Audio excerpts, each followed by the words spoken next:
season 4. Jadi setelah berhenti kurang lebih 2-3 tahun, itu PP4 muncul lagi, seri Percontok Megang, itu sempat kerjaan saya 2 hari di retake. All retake semuanya. Terus saya tanya sama editor di MNC. Saya nggak tahu apakah itu sebuah pujian atau sebuah celaan, saya kurang tahu. Cuman jawabannya begini.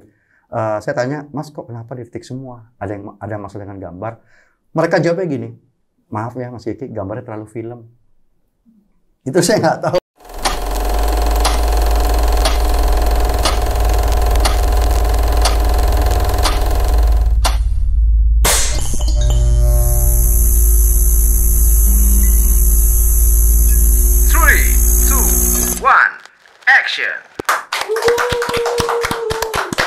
Halo semua penikmat dan pencinta film Indonesia. Kali ini bintang tamu kita mau membahas seputar Director of Photography. Apa itu Director of Photography? Ada tamu kita, Rizky Dwi Panca. Selamat datang, terima kasih sudah mau bergabung dan berbagi pengalaman. Ya, terima kasih sudah diundang di acara ini. Gimana awal mula bisa terjun ke dunia perfilman dan dunia kamera, seputar kamera? Jadi dulu tuh bokap kan kerja di TVRI. Terus kalau pas sekolah libur, hiburan kita itu nonton syuting.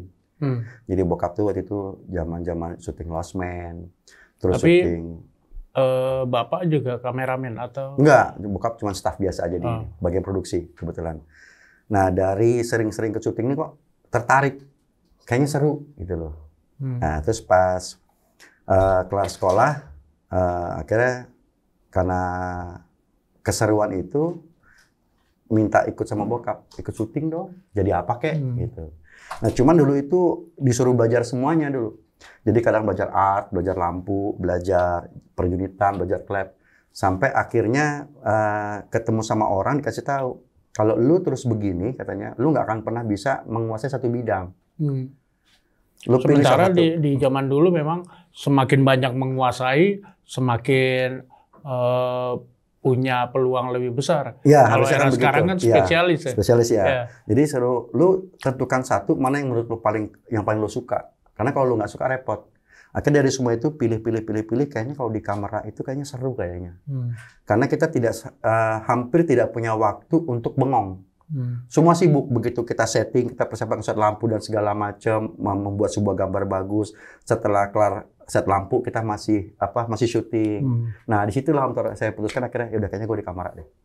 Akhirnya jadi di kamera. Jadi bukan dari sekolah, pernah belajar sekolah kamera atau? Tadinya pengen sekolah, cuman karena waktu itu tuh saya belajar sama anak IKJ, kebetulan dosen Lighting 88, diancam kalau lu masuk gue yang ospek.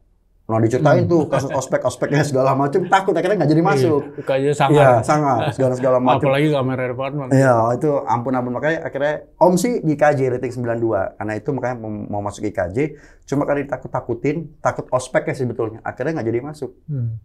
Sekolahnya nggak full otodidak, kalau kamera full otodidak. Tapi pendidikan belajar apa? Pendidikan sih sampai SMA.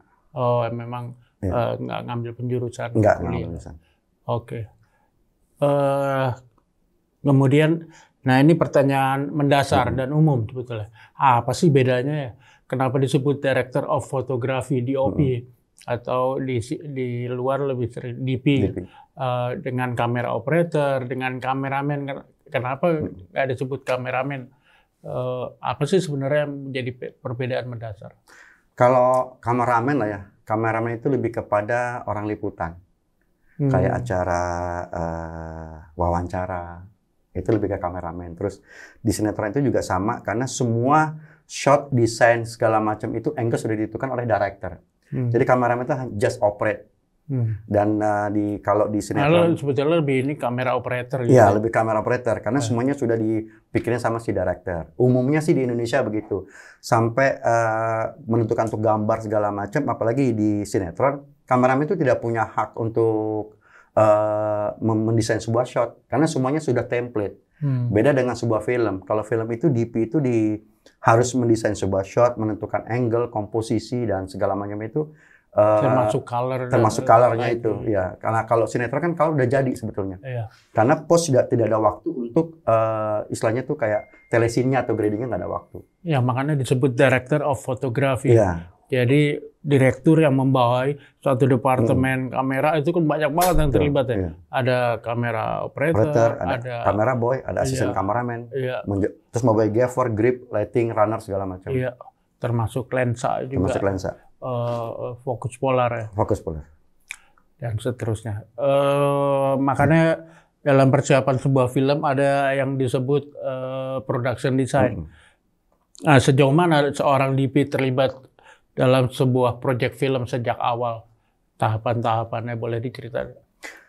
Kalau seorang DP itu, di film itu kan kita mikirin soal teknisnya nanti kemudahan dalam kita bekerja. Kita menentukan angle-nya sebagaimana enaknya posisinya. Karena pemain itu rata-rata, dia itu ada beberapa pemain itu yang nggak bisa diambil terlalu frontal, harus agak profil. Terus dalam menentukan lensa, itu di sinetron nggak ada tuh, Om Toro. Jadi adanya hanya di film. Dan itulah kenapa disebut director fotografi, karena kita menentukan semuanya, kita insert semuanya, kita mikirin semuanya. Dari persiapan sampai eksekusi. Makanya kenapa terlibat sejak production design. Sejak production design. Ya. Jadi biasanya production design ada produser, ada director, ada DP, ada art director. Itu duduk bersama untuk SOD-nya develop, untuk develop segalanya. Permasalahan yang sering timbul untuk seorang DP apa sih sebetulnya? Tantangan yang paling besar? Sebetulnya sih mungkin ya kalau saya menganggapnya itu bukan sebuah permasalahan sih ya. Saya tuh menganggapnya itu sebuah dinamika aja. Jadi kadang-kadang dalam sebuah produksi itu selalu ada hal-hal yang bikin gemes, bikin kesel atau bikin gregetan. Kok kayak begini sih gitu. Cuman karena semangat kita untuk membuat itu menjadi sebuah kekaryaan yang baik, jadi itu bukan menjadi sebuah masalah sih kalau menurut saya, menjadi sebuah dinamika. Lalu kita pikirin sama-sama sehingga kita punya solusi nih untuk menyelesaikan yang menurut mereka problem. Tapi menurut saya ini dinamika dalam bekerja. Jadi sih enteng-enteng aja sih menurut saya. Ini kita kembali ke obrolan di awal. Pertama terlibat proyek apa? Saya pertama kali ikut syuting itu tahun FTV ya, judulnya Memburu Bayang. Oh, itu FTV. pertama kali. Waktu itu zamannya produksi buat Antv. Om Mama, Om Papa. Dengan kamera? Oh, waktu itu saya masih belajar di runner, masih bagian gulung kabel segala macam. Tapi sudah di kamera departemen. Sudah di kamera departemen. Tapi kita ngobrol-ngobrol kan sering produksi bareng sama Om Kiki ya. Tahu persis perjalanan perkembangan teknologi kamera ini dari Ikegami terus dan seterusnya hingga sekarang sampai tapeless dan sekarang semua pakai hard disk. Lumayan jelimet kan, seperti smartphone, teknologi cepat banget berkembang. Gimana itu mengatasi?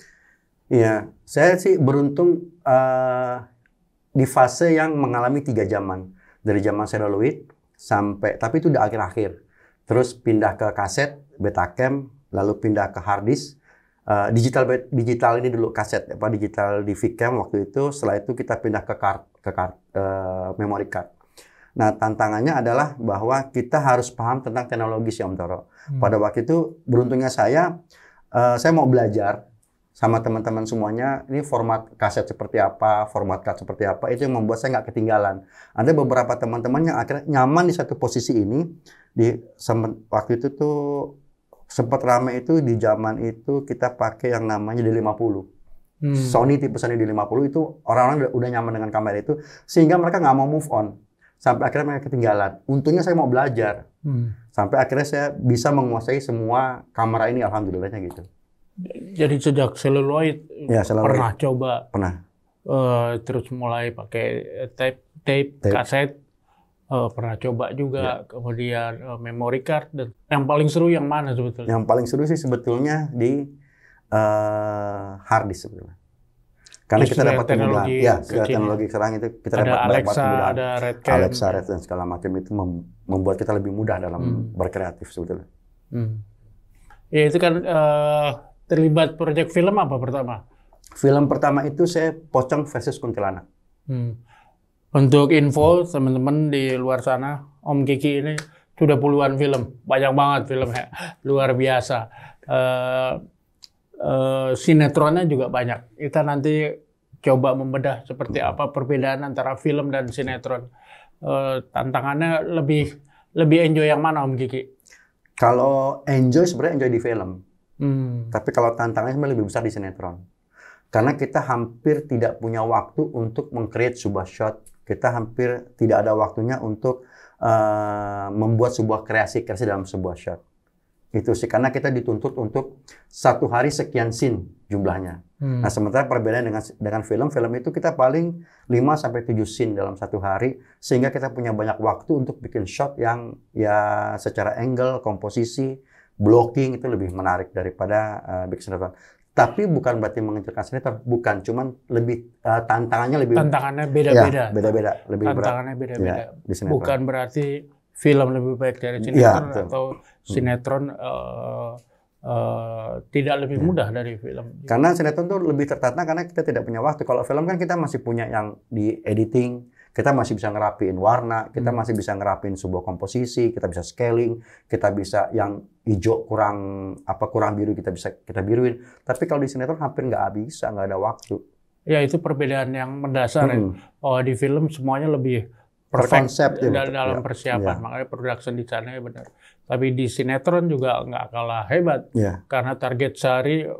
Sedang terlibat di sinetron apa? Saya lagi bikin ini, ada copet naik ojek. Itu sebenarnya dari TOP, tukang ojek pengkolan. Yang dituntut spin-off-nya. Yang dituntut untuk satu hari itu kita 100-120 scene one day shoot. Sementara aku di film shot per day. Luar biasa. Gitu. Tapi kita juga produksi barang di Dadu. Di Dadu nanti DP-nya Om Kiki juga. Oke, menarik nih diskusi soal sinetron. Di Preman Pensiun terlibat juga? Preman Pensiun alhamdulillah saya dapat 5 season dari season 4, 5, 6, 7 sampai terakhir 8. Cuman memang nggak tahu nih apakah tahun ini akan rilis season 9 atau mungkin tahun depan, belum tahu. Tergantung Juragan Kang Aris. Yang menentukan Aris Nugraha. Legendnya series TV. Di Tukang Ojek Pengkolan sudah berapa episode? Kabarnya ini sudah hampir sekarang di episode 172. Nah, rencananya nih sampai 200, kontrak kita awal 200. Terus nanti perpanjangan per 200 episode. Total di TOP Tukang Ojek Pengkolan udah sampai 1000-an? Kalau episodenya itu totalnya udah 3.700 totalnya dari episode 1 ya. Cuman saya masuk di terakhir nih setelah 3.500. Jadi bisa dibayangkan secara penghasilan ratusan bahkan ribuan episode. Kalau per episode sekian tinggal dikali. Ya, luar biasa. Sementara di film kenikmatannya juga berbeda karena desain, production design dan seterusnya lebih proper ya, lebih detail dan seterusnya. Sementara di sinetron target per day-nya yang sekian puluh scene sampai ratus. Ya. Sepertinya kesannya kerja Rodi, tapi begitu dihitung ratusan episode dan seterusnya. Ya nggak aneh, mobil dan tantangannya di situ sih. Mobil dan rumahnya luar biasa. Gimana cara menjaga bisa sampai konsisten sampai ratusan episode di sinetron khususnya? Hati sih sebelum antara. Jadi kalau kita bekerja dengan hati, itu kan template ya, udah itu template. Lagi lokasi itu lagi, pemainnya itu lagi. Secara angle, secara blocking, masternya, komposisinya, covernya ya mau sudah ditentukan. Karena kita tidak boleh banyak berubah sehingga penonton biar tidak confused sebetulnya. Supaya mereka tahu bahwa ini memang rumahnya setnya si A, ini kayak rumah setnya Denny atau set rumahnya Tisna, itu memang sudah begitu. Kalau kita terlalu banyak merubah angle, penonton nanti bingung. Karena memang target pasar kan beda-beda antara penonton sinetron dengan penonton film. Jadi kita tidak banyak melakukan perubahan. Ya, medianya aja beda. Medianya beda. Sinetron itu dari layar kaca, sementara film itu layar yang besar. Sebesar itu.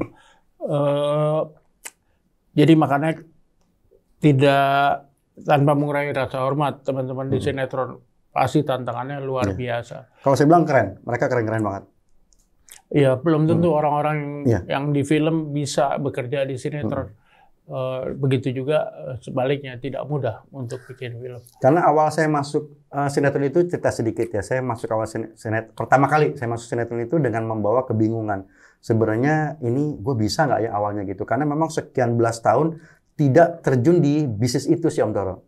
Jadi akhirnya saya mendapatkan satu opportunity untuk bikin Preman Pensiun karena pengen banget waktu itu kan ketemu sama Kang Aris, terlibat di produksi barangnya beliau, sampai akhirnya dipercaya untuk megang di Preman Pensiun 4. Awal masuk itu saya nggak tahu gimana ceritanya, tapi yang pasti kerjaan saya selama 2 hari hampir 80 scene 2 hari itu di-retake semuanya. Di-retake semuanya. Dan untungnya waktu itu Kang Aris itu pilot project atau sudah bukan masuk pilot, itu sudah masuk syuting kita. Udah masuk episode. Udah season 4. Jadi setelah berhenti kurang lebih 2-3 tahun, itu PP4 muncul lagi, saya dipercaya untuk megang. Itu sempat saya kerjaan saya 2 hari di retake. All retake semuanya. Terus saya tanya sama editor di MNC. Saya nggak tahu apakah itu sebuah pujian atau sebuah celaan, saya kurang tahu. Cuman jawabannya begini. Saya tanya, Mas kok kenapa di retake semua? Ada masalah dengan gambar? Mereka jawabnya gini. Maaf ya Mas Kiki, gambarnya terlalu film. Itu saya nggak tahu apakah itu terlalu film katanya. Karena segmen penontonnya juga beda dan katanya media ininya layar kaca. Terus memang waktu itu karena masih film banget, jadi semua konsep shotnya, treatmentnya, secara covernya segala macam masih saya pikirin soal look filmnya. Jadi ketika cover tuh saya dapat shouldernya. Sebenarnya di sinetron tuh nggak mau, rata-rata nggak mau karena dibutuhkan covernya aja. Oh gitu. Iya.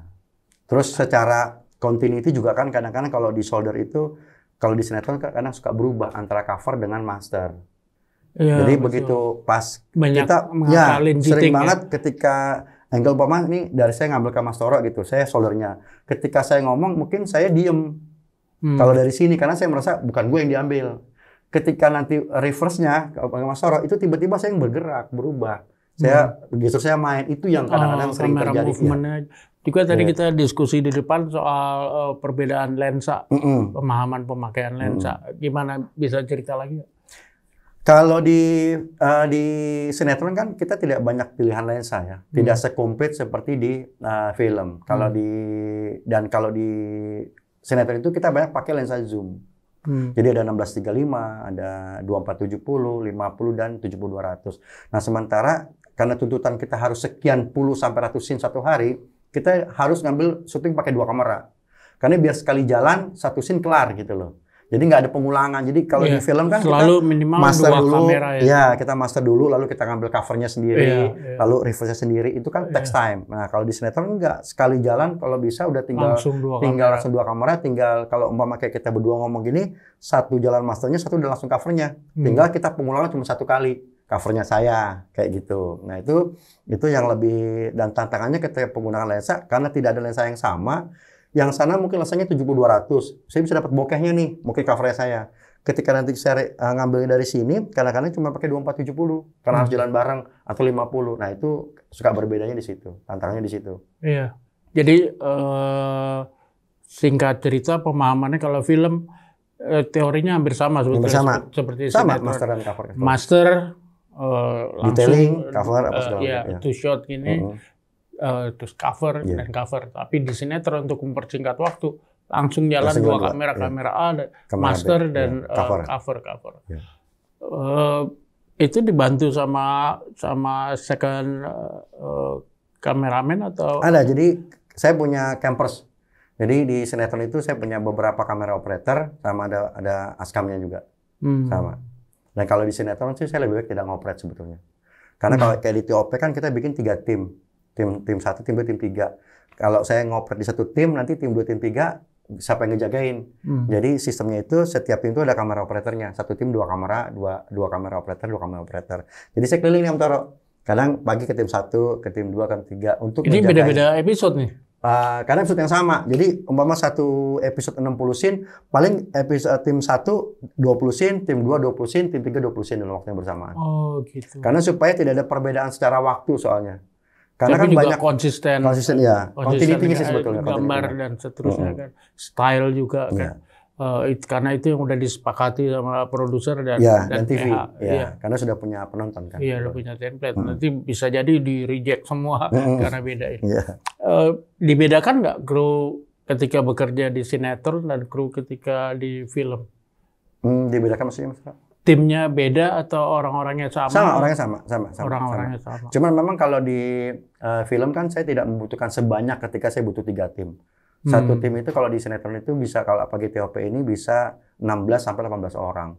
Sementara film nggak sampai ke sana, paling sekitar 10 sampai 12 orang.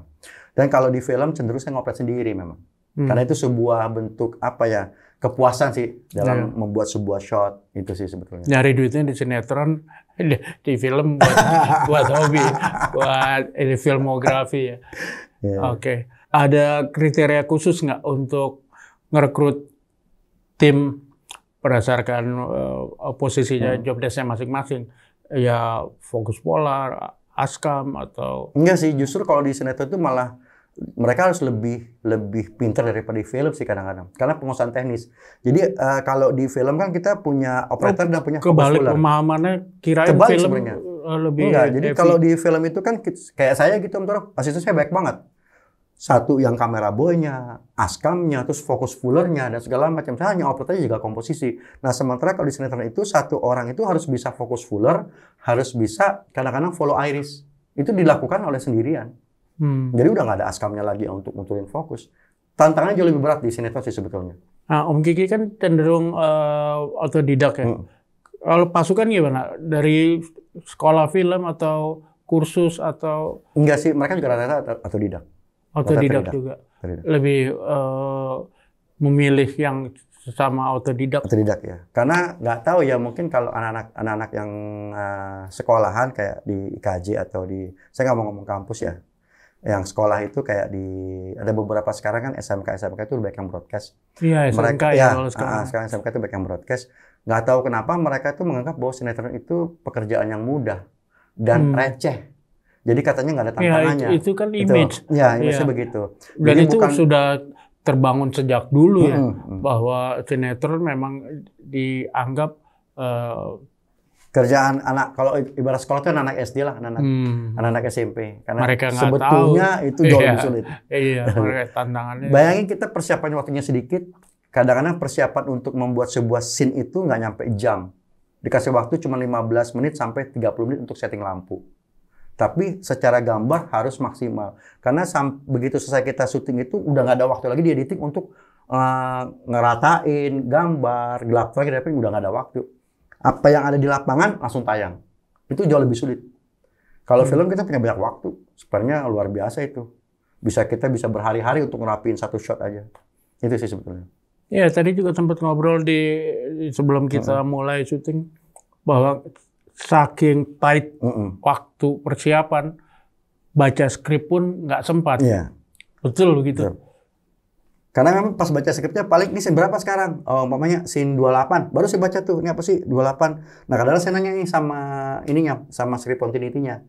Ini ceritanya tentang apa ya episode ini ya? Oh, tentang ini. Baru karena kaitannya dengan continuity gambar sama continuity emosi. Saya masih suka ngejagain itu sih sebetulnya. Walaupun beberapa teman-teman yang di sinetron tidak melakukan itu, tapi saya kadang-kadang masih suka melakukan itu. Enggak nih, tadi lu kan adegannya jatuh, lu masih sakit. Harusnya scene ini lu masih sakit. Nah, kadang-kadang itu suka terlewatkan continuity itu. Karena memang budgetnya dan banyaknya jumlah scene, target yang harus kita kejar dalam satu hari. Iya, kalau di sinetron kan ada pilot project ya. Di situ saatnya beradaptasi, berdiskusi dengan director, dengan produser, dan PH. Begitu juga di film. Ada yang kita sebut test cam, reading dan seterusnya. Nah, itu gimana sih desain sebuah proyek baik sinetron maupun film? Kalau di sinetron kan kita bikin promo itu sudah matang di situ, secara karakternya, secara treatmentnya segala macam kita udah pastikan itu. Ketika nanti lanjut untuk mulai kita series panjangnya tidak boleh berubah dari pilot ini. Jadi itu pakemnya. Ya, pakemnya di situ. Sama dengan kita test cam. Cuma kan bedanya kalau kamera kan per projectnya cuma sebentar. Paling kita syuting paling 2 minggu sampai sebulan paling lama. Ya, mungkin kalau film-film mungkin seperti yang Amtoro bikin seperti kayak The Raid kan karena memang itu butuh waktu yang tidak sebentar sampai berbulan-bulan. Nah beda kalau sinetron kan berbulan-bulannya itu lebih kepada series yang episodik yang panjang.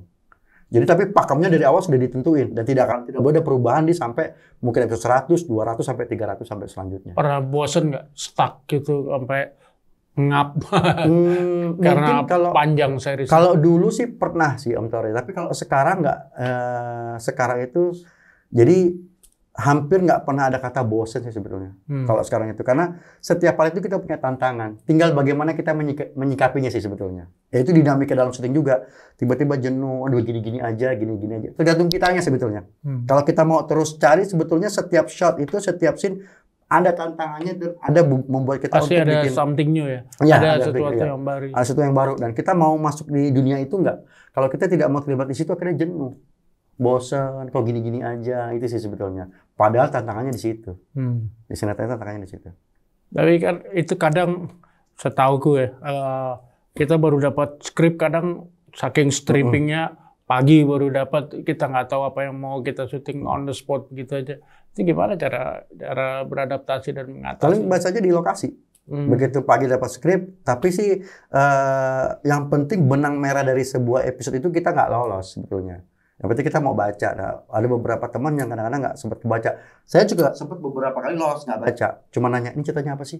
Adegannya apa sih? Oh gini gitu doang. Dari baca kelamaan. Ya, daripada baca kelamaan, mendingan tanya ceritanya aja loh kayak gitu. Yang penting benang merahnya saya paham.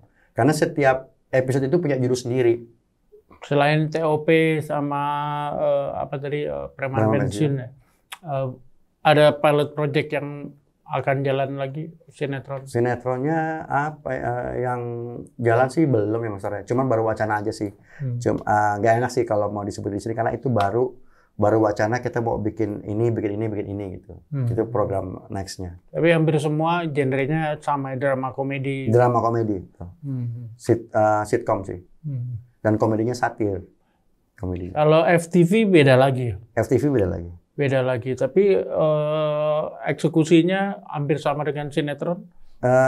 Lebih ini, kita lebih punya keleluasaan kalau FTV. Karena waktu produksi jauh lebih panjang. Kalau FTV itu kita bisa seminggu sampai 8 hari untuk satu episode. Durasinya sekitar 1,5 jam. Kita punya dikasih kesempatan untuk berkreatif lah, lebih banyak. Karena juga segmentasinya kan beda. FTV kan lu tiap pengen mirip-mirip kayak film, konsep makanya disebut FTV, film untuk televisi. Ya.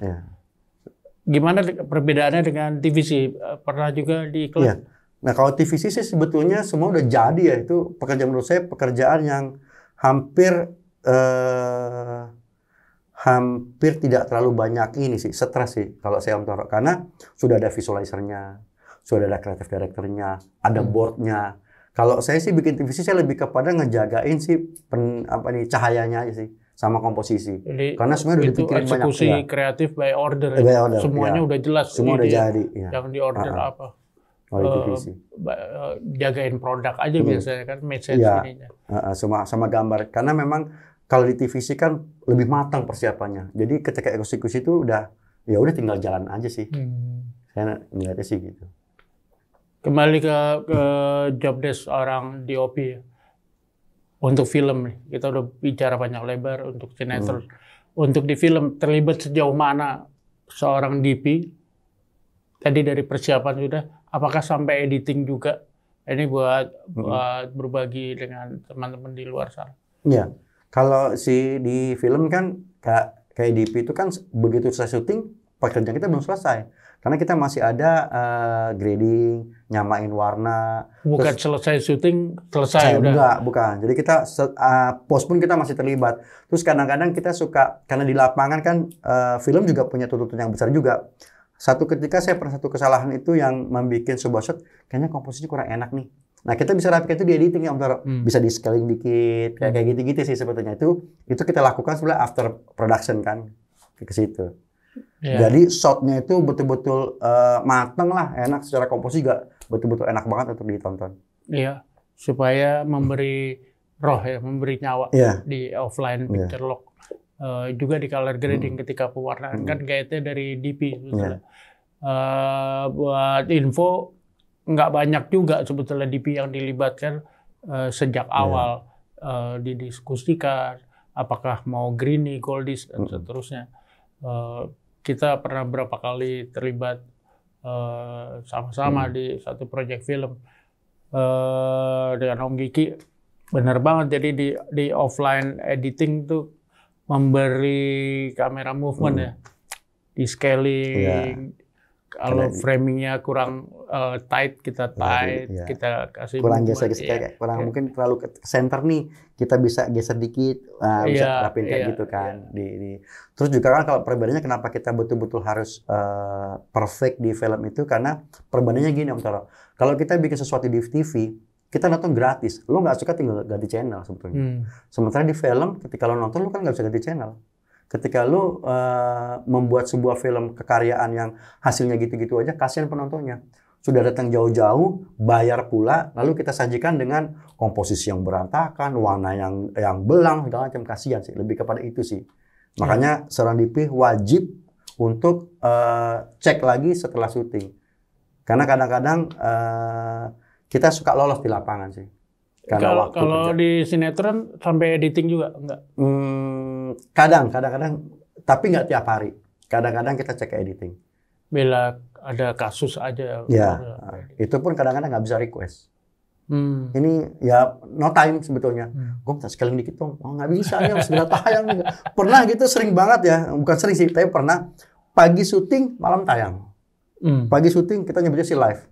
Jadi dikasih waktu sampai jam 12 siang. Live. Jadi pagi sampai jam 12 kita syuting, setelah jam 12 kirim ke editing, mereka punya, itu memang saya bilang orang-orang editing sinetron itu canggih-canggih. Bekerja dengan small time, tapi hasilnya harus maksimal. Ya makanya itu yang aku angkat topi. Belum lagi target per day-nya 2 episode dan seterusnya. Itu luar biasa. Ini kerja teamwork dan kerja kolektif melibatkan semua orang. Jadi salah itu persepsi yang menyebut sinetron lebih mudah dari film. Salah sebetulnya. Salah. Dan betulnya mereka luar biasa. Belum tentu orang-orang film suruh terlibat di sinetron bisa. Karena saya sempat awal masuk terjun dari film ke sinetron itu, kerjaan saya sama dulu di Ritik. Karena emang nggak pas katanya buat sinetron, terlalu film. Mungkin itu saya bilang itu teguran tapi sebuah celaan juga kayaknya. Karena kok terlalu film, apa yang salah dengan terlalu film? Bukannya harusnya kan bagus itu sebenarnya. Kok bisa ya? Agak susah dicerna. Agak susah dicerna makanya. Terlalu shotnya terlalu film. Makanya saya bingung kenapa terlalu film, apa yang salah gitu. Tapi ya karena mungkin pemahaman mentahnya penonton TV senangnya dicekokin. Salah satu contoh mungkin di musik ya, scoring musiknya. Kalau di sinetron musiknya sepanjang durasi diisi musik terus untuk menuntun mood penonton. Sementara kalau di film ada momen-momen yang harus silent dan seterusnya. Jadi memang supaya adegannya lebih berasa ke nggak keganggu dengan musik sih sebetulnya. Betul. Termasuk pergerakan pemain dan pergerakan kamera. Tadi kita juga udah diskusi. Tentunya production design sebuah film kerjasama dengan produser, director, dan art director untuk production design. Mendesain bagaimana style dan look. Tapi di sinetron kan juga terjadi itu ya, di pilot project. Di pilot itu juga project. Mendesain production. Boleh cerita? Kalau di sinetron kan kita cuman kalau keterlibatan seorang DP ya nggak sebesar ketika di film. Karena ada beberapa hal itu yang sudah ditentukan oleh produser dan director sih sebetulnya. Jadi lebih ke kalau kita ngomong soal view aja, kita mau dapat gambaran yang landscape, gunung, laut, lebih kepada itunya sih. Tapi lebih secara kalau pengkarakteran dan roh si film ini sudah ada di director kalau di sinetron. Jadi kontribusinya si DP nggak terlalu besar kalau di sinetron.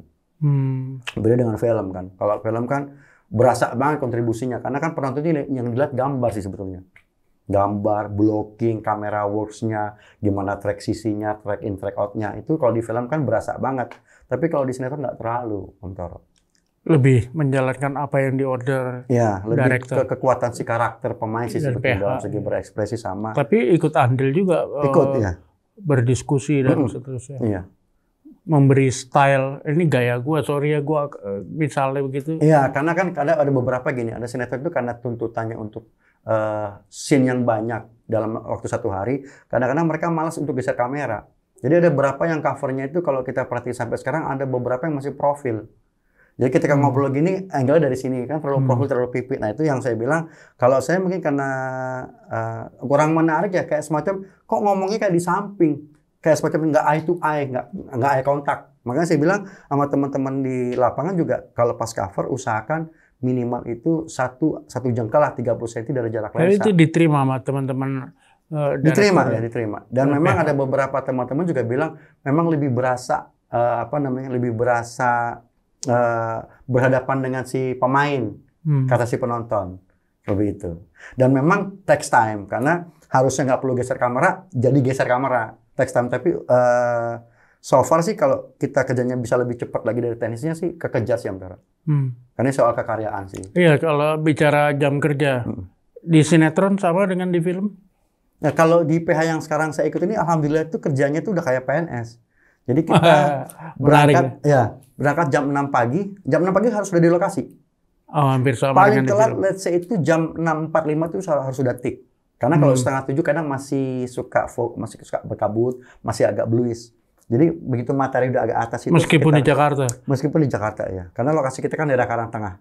Yang sekali ini saya kerjain itu di Karangtengah. Itu paling telat itu jam 7 itu udah tik. Masih ada kabut. Masih ada kabut kadang-kadang. Pagi-pagi itu masih agak bluish. Pagi-pagi. Dan terus kita karena jadi kita tidak ada matahari malam, belum naik sempurna. Ya, belum naik sempurna jadi kadang agak bluish. Nah, itu tinggal kepiawan kita lah dalam melihat di gambar, oh agak bluish nih, kita punya suhu kan, punya aperture, punya Kelvin yang kita bisa naikin turunin untuk disamakan dengan shot-shot berikutnya.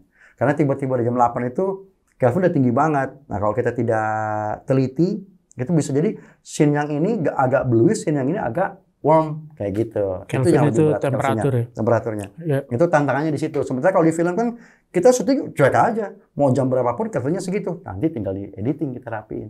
Karena kan juga kalau di film kan syutingnya mentah. Nggak matang gambarnya. Di situ sih perbedaannya. Kalau di sinetron apapun yang ditangkap sama kamera direkam. Ya itu yang tayang. Ya udah itu yang tayang. Nggak ada color grading, nggak ada touch-up ini. Nggak ada, memang nggak ada di situ nggak ada. Terus udah gitu kita jam 5:30 itu break karena kita syuting kita nggak ada scene malam. 5:30 sore sebelum maghrib. Iya. Kita hampir nggak ada yang namanya day for night, nggak ada. Semua scene siang semuanya. Syuting sehat banget. Syuting sehat banget. Maghrib udah kelar. Maghrib udah kelar. Jadi nggak sampai makan malam. Enggak, makan malam sih disiapkan oleh produksi, tapi kirain nggak sampai makan malam. Produsernya menang banyak tuh. Enggak, kita tetap jadi makan malam itu bisa keluar sih pas maghrib. Jadi kita habis sholat maghrib selesai pada pulang semuanya. Karena kalau tidur kita sedikit itu either cuma 4 atau 5 jam itu berpengaruh kepada besok fresh kita di badan pagi-pagi. Iya, itu betul banget. Ya. Kalau kita tidur kita lebih dari 6 jam itu besok pagi itu bisa fresh lagi. Sehingga kalau kita fresh, kita fit, hasil juga berbeda dengan kita badan kurang enak. Dari segi kreativitas sih berbeda. Iya. Syuting sehat memang semua targetnya sih 8 jam per day. Iya. 8 jam per day. Tapi kalau di film kadang sampai 10, kadang sampai 12 jam. 12 jam nggak kerasa. Yeah. Dan seterusnya padahal kena overtime alat, overtime kru, overtime lokasi, overtime makan tengah malam, NTM dan seterusnya. Tapi di sinetron berarti nggak semua sinetron begitu kan? Iya, nggak semua PH bisa. Nggak semua PH bisa. Kalau PH yang saya ikut saat ini tuh hampir semua produksinya itu memang tidak ada scene malam. Dan semua sistemnya itu memang betul-betul kebentuk itu berangkat pagi pulang sore. Memang setup-nya begitu. Ya, apapun judulnya. Saya pernah bikin kayak Superman Reborn buat tayangan MCTV itu sama. Layangan terbang itu salah satu teman saya yang bikin layangan terbang sama berangkat pagi pulang sore. Kalaupun diperlukan tiba-tiba kayak karena target. restoran Padang berangkat pagi pulang sore. Iya, itu pagi sore. Jadi waktu itu pernah karena target kita harus selesai kurang berapa scene lagi kita tembus sampai malam. Ada day for night ada. Kadang-kadang night for day, sorry. Kita night for day jadi syuting tapi itu dibatasi nggak boleh lewat dari jam 8. Karena kalau kita lewat jam 8 malam lalu prepare loading beres-beres kelar-kelar jam 9. Sampai rumah mau jam berapa? Tidur jam berapa? Dan sementara besok subuh kita sudah bangun. Jam 6 pagi harus sudah sampai di lokasi. Syuting sehat, Pak. Padahal Ada pemain anak-anaknya nggak ada? Ada beberapa anak-anak yang sekolah SD, SMP. Cuma kalau yang diproduksi sekarang ini, saya sih paling anak-anaknya itu ada sih itu tokoh kita anaknya 5 tahun. Mungkin karena udah kebiasaan kali ya. Jadi dia pun kita masukin schedule-nya tuh sama Astra schedule tidak pernah dimasukin pagi. Jadi biasanya setelah jam 9. Jadi kita pagi sampai jam 9 itu ngambil scene mana dulu, setelah itu baru masuk scene-nya dia. Dari jam 9 pagi apa jam 10 sampai jam 5 sore. Ya, ini keren banget kalau semua syutingan kayak begitu, syuting sehat dan seterusnya, kru film sehat-sehat. Tapi itu pun memang harus konsepnya tidak ada scene malam sih sebetulnya. Oh, karena ya, memang tidak ada scene malam. Tapi kalau memang diperlukan harus ada scene malam, ya kita syuting malam. Karena kan berbeda. Tapi kan per kasus, nggak per case, enggak. Ya, betul. Yang menjadi inspirasi Om Kiki apa sih? Film? Atau ini sejak anak-anak? Mungkin ini aku pingin bikin film. Kenapa dulu terjun selain karena Bapak ya? Apa ya, di film itu kita bisa mungkin bisa membahagiakan orang, bisa nyenengin orang, terus bisa membuat orang ketawa. Jadi kalau kita bikin komedi, orang ketawa itu kayaknya kita ikut seneng. Terus ada beberapa karya yang kita buat dibicarakan orang, itu filmnya bagus tuh, konsepnya gini bagus gitu. Jadi sebenarnya lebih kepada kita bisa membuat sebuah kekaryaan yang dihargai orang dan bisa membuat orang itu teredukasi sebetulnya. Karena kayak yang sinetron yang saya bikin ini sebenarnya separuh religi. Kayak kita beberapa adegan kita buat, kita makan menggunakan tangan kanan. Lalu pakai sepatu itu kita menggunakan kanan dulu. Copot sepatu kita menggunakan sepatunya kaki kiri dulu. Jadi kayak semacam media dakwah juga sih sebagian sih, Mas Toro, yang sinetron yang saya bikin ini. Itu sih ya, apa ya mungkin yang bisa saya sampaikan. Sekarang dari perspektif Om Kiki, perkembangan industri film termasuk layar kaca saat ini. Om Kiki kan udah puluhan tahun nih beredar di industri ini, bahkan sejak Bapak dulu masih di TVRI.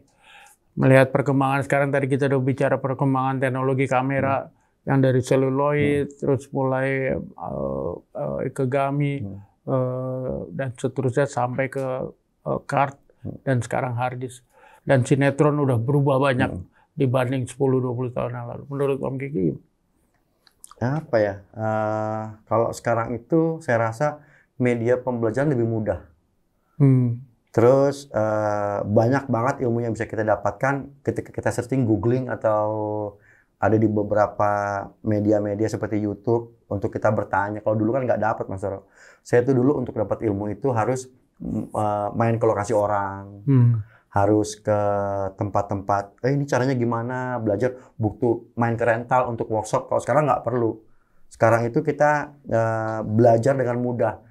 Jadi banyak banget orang yang bisa menguasai di satu alat karena kemajuan teknologi dan mudahnya alat-alat ini dipelajari, memang dibikin simpel. Terus dibantu lagi oleh beberapa editing.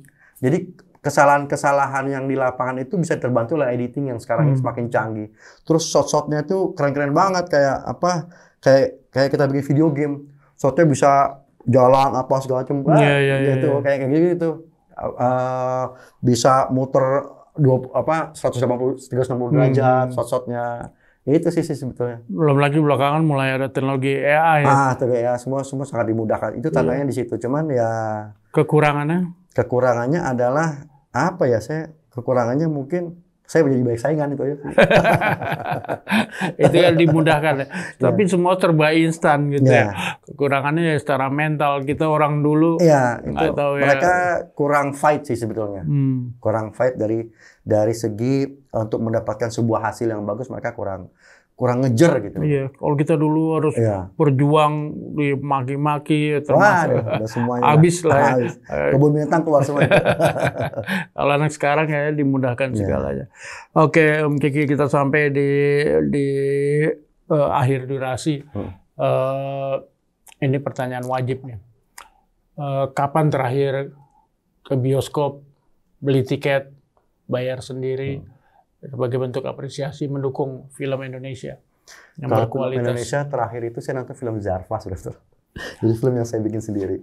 Itu tahun berapa itu? Itu tahun 2000. Sebelum pandemi itu. Sebelum pandemi, betul. Karena kan setelah pandemi itu kebebasan kita untuk bersosialisasi keluar kan agak dibatasi. Terus akhirnya lebih banyak nonton di rumah. Akhirnya menggunakan kayak HBO, Netflix, nonton di rumah sih sebenarnya. Terakhir nonton bioskop gitu. Terus mau berangkat tuh nggak ada temennya. Akhirnya udah di rumah aja lah nontonnya di rumah. Mobilnya kan sibuk, bapaknya kan sibuk. Terakhir nonton sih itu Jarva. Tapi yang terakhir premier atau ada undangan? Ada beberapa undangan, saya cuman karena saya syuting kemarin nggak sempat hadir. Ya sibuk banget ya. Kedepannya ada proyek apa lagi nih Om Kiki? Kedepannya sih ya insya Allah sih mudah-mudahan dimudahkan semuanya. Bulan depan sih kita mau bikin film apa ya, Live, judulnya Live. Diproduksi oleh Torres juga, mudah-mudahan lancar semuanya. Mudah-mudahan aku di calling. Iya. Ini Kalau ingin berterima kasih, siapa yang paling berjasa dalam karier Om Kiki bisa di sini dan sampai sekarang eksis? Mama sih. Mama. Almarhum Mama. Tapi full support dari Mama. Mama tuh mengajarkan tentang bekerjalah kamu sesuai dengan ahlinya. Jadi dan bekerjalah kamu dengan kamu menyukai pekerjaan tersebut. Karena kalau kamu nggak suka, kamu nggak akan fight untuk itu. Dari Mama begitu. Kuat. Tapi sama Bapak? Sama Papa tuh lebih dilepas sih. Tahu terakhir Bapak masih ada? Papa juga ada almarhum. Almarhum. Ketika almarhum, terakhir Om Kiki project apa? Bapak tahu nggak? Tahu, Papa sih tahu. Jadi sekarang sama profesinya sebagai DP dan film. Iya, cuma sama Papa tuh gini, Papa nggak mau anaknya itu ngetek diketek bapaknya, sehingga saya menjadi pribadi yang manja, kurang fight, sehingga sama Papa dilepas. Tapi saya tahu dilepasnya sama Papa itu jauh di sana Papa tuh nggak merhatiin. Karena ini suka titip sama teman-teman sampai satu ada kejadian ketika saya syuting sama bikin sinetron lah ya. Bukan sinetron, dulu kan series per 13 episode. Saya bikin itu, Papa nitip sama ada beberapa kameramen atau beberapa kru di sana, titip anak saya tolong dipinterin. Kalau salah tolong dikasih tahu. Lebih kepada itu sih, dan sehingga kadang-kadang saya sering mendapatkan privilege di situ sih, Om Toro. Ketika bapak saya itu nitipkan ke satu kru, sehingga mereka mau ngajarin. Saya nggak tahu, cuman begitu dia baru ngomong, pantesan waktu itu kalau saya nanya, saya dapat kemudahan. Ada beberapa juga sih yang ada, tolong dikasih tahu, apaan, yang ada dimaki-maki. Ada juga, sampai dilempar sendal, disiram air ketika zaman dulu banget itu, era tahun 90-an lah. Jadi kalau nggak salah, istri juga terlibat di industri ini? Iya, istri kebetulan makeup artis. Ketemu di film. Gitu. Tapi ya sekarang ini sudah diputuskan. Itu di film apa tuh? Saya bikin film waktu itu yang kedua, judulnya Love and Otherwise. Ya setelah itu kita ketemu cocok, sampai akhirnya kita putuskan untuk menikah. Dan sekarang sih karena dulu dia pernah ngomong gini, kalau aku udah dapat nominasi, aku mau berhenti. Dan alhamdulillah filmnya dia yang judulnya Laila Majnun sama Sabtu Bersama Bapak itu dia mendapatkan piagam, dapat nominasi, walaupun tidak menang, tapi itu udah membuat dia menunaikan janjinya dia, menepati janjinya untuk ya udah saya udah nggak syuting lagi. Akhirnya fokus di rumah ngurus anak. Oke, Om Kiki, terima kasih banyak. Sama-sama. Kita juga disupport sama Pilion. Ini dari kafenya Avandi. Alfi. Kafenya Alfi di Pejaten. Mampir-mampir kita waktu itu udah pernah. Udah pernah mampir ke sana. Ya. Thank you Alfi. Ya, thank you kopinya, Alfi. Ini silakan diminum. Boleh kan? Ini nggak ada racunnya kan? Nggak ada. Bukan properti itu. Silakan. Oke, terima kasih banyak. Sama-sama, Om. Kita tutup episode kali ini. Terima kasih sudah berbagi cerita, berbagi pengalaman. Semoga bermanfaat buat teman-teman. Dukung terus film Indonesia berkualitas.